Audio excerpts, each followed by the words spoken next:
అమ్మాయిలను చూస్తుంటే నీకు ప్రజెంట్ నీ సిచ్యువేషన్ ఏమనిపిస్తుంది? యూజ్ అండ్ త్రో మనసు వెన్న ఏం చెప్పదలుచుకున్నాం మనం ఈ మిస్సింగ్ ఫీలింగ్తో? చెప్పలేను బ్రో, తను ఎక్కడున్నా బాగుంటే అదే చాలు బ్రో. హాయ్ బ్రదర్, మీ పేరు? శంకర్. బ్రదర్, లవ్ మ్యారేజ్ బెస్టా అరేంజ్ మ్యారేజ్ బెస్టా? అక్రమ సంబంధం. అక్రమ సంబంధమా? ఎందుకట్లా?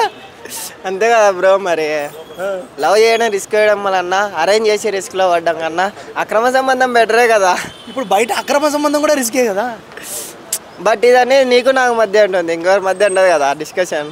అంతేనా? అంతే మరి. అంటే ఇప్పుడు బయట ఉన్న జనరేషన్కి ఏం చెప్తావు? అందరు అక్రమ సంబంధాలు పెట్టుకోండి, లవ్ మ్యారేజ్ అరేంజ్ మ్యారేజ్ చేసుకోకండి అలా అని చెప్పను బ్రో. అంటే ఇప్పుడున్న జనరేషన్ గర్ల్స్ ఎట్లున్నారు? 50% అటు 50% ఇటు బ్రో. ఎవరు జెన్యూన్, అబ్బాయిలు అమ్మాయిలా? అబ్బాయిలే బ్రో. అంతేనా? అబ్బాయిలు జెన్యూన్. ఎందుకు అమ్మాయిలు జెన్యూన్ కదా? అబ్బాయిల హార్ట్ వీక్ కదా బ్రో. అంటే ఆయన అమ్మాయి వాళ్ళే ఉంటారు, మా హార్ట్స్ వీక్, మేమే వీక్, అబ్బాయిలు మోసం చేస్తున్నారంట. మరి నువ్వేంది అబ్బాయిలు ఫేమస్? అబ్బాయిల హార్ట్ వీక్ బ్రో. అమ్మాయిల గురించి నీకు తెలిసిన 2 పాయింట్లు చెప్పు.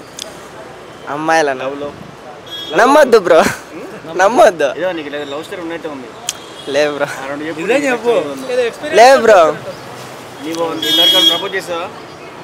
ప్రపోజ్ అయితే చేయలే కానీ 1 side లవ్ బ్రో. నీదా? ఎట్లా స్టార్ట్? చిన్నప్పటి నుంచా? College love story.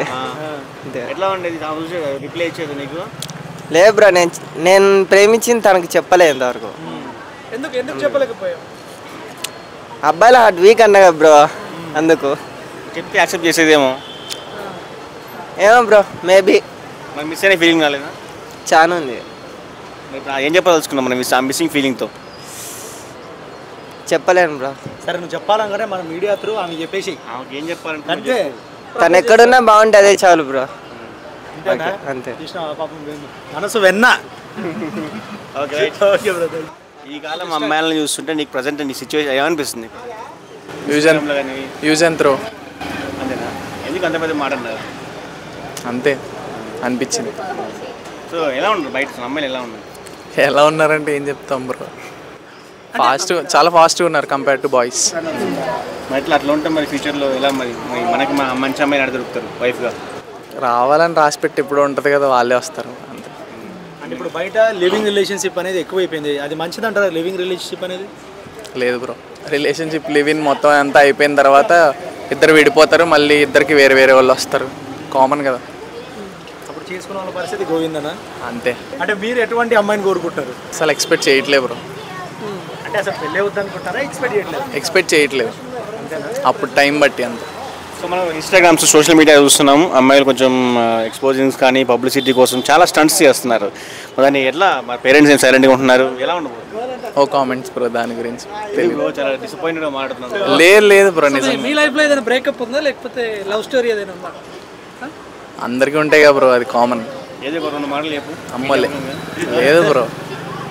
అంటే బ్రేకప్ అయిందా? అలా ఏం కాదు, లేదు అంతే ఇంట్రెస్ట్ లేదు బ్రో, అంతే. One side లవా? అలా అని 1 side కూడా కాదు బ్రో, అది చెప్పలే అంతే. సరే ఓకే బ్రో, ప్రజెంట్ జనరేషన్లో అమ్మాయిలు ఎక్కువగా మోసం చేస్తున్నారు, అంటే లవ్ విషయంలో అబ్బాయిలు ఎక్కువగా మోసం చేస్తున్నారు, ఎలా అనుకోవచ్చు? అసలు లవ్ అనే కాన్సెప్ట్నే వదిలేసాం బ్రో. మీరు దాని మీద క్వశ్చన్స్ అడుగుతున్నారు. అంటే మరి చాలా మంది లవ్ అని చెప్పి పార్కులు ఏమంటే తిరుగుతున్నారు, వాళ్ళకేం చెప్తావు? టైం వేస్ట్ చేసుకుంటున్నారని చెప్తాను. మన అమ్మాయికి పెళ్ళి అవ్వాలంటే చాలా కోరికలు కోరుతుంది, బిల్డింగ్ అంటుంది, కార్ అంటారు, లగ్జరీ లైఫ్ అంటారు. మరి అబ్బాయిలు జాబులు ఏమో తిరుగుతున్నారు, ఎట్లా మరి? సెట్ అయితే వస్తుంది బ్రో, లేదంటే లేదు అంతే. సెట్ అవుతారా అందరు? మరి అవుతారా అంటే ఒక్కొక్కళ్ళు ఒక్కొక్క యాంగిల్లో సెట్ అవుతారు. ఇంట్రెస్ట్ ఉంటుంది, ప్యాషన్ ఉంటుంది. ఈ కాలంలో నీలాంటి వాళ్ళు పెళ్లి చేసుకోవాలంటే జెన్యూన్ అమ్మాయి దొరుకుతుందా? దొరుకుతుంది బ్రో, దొరుకుతుంది బ్రో, నెతకాలంతే దొరుకుతుంది.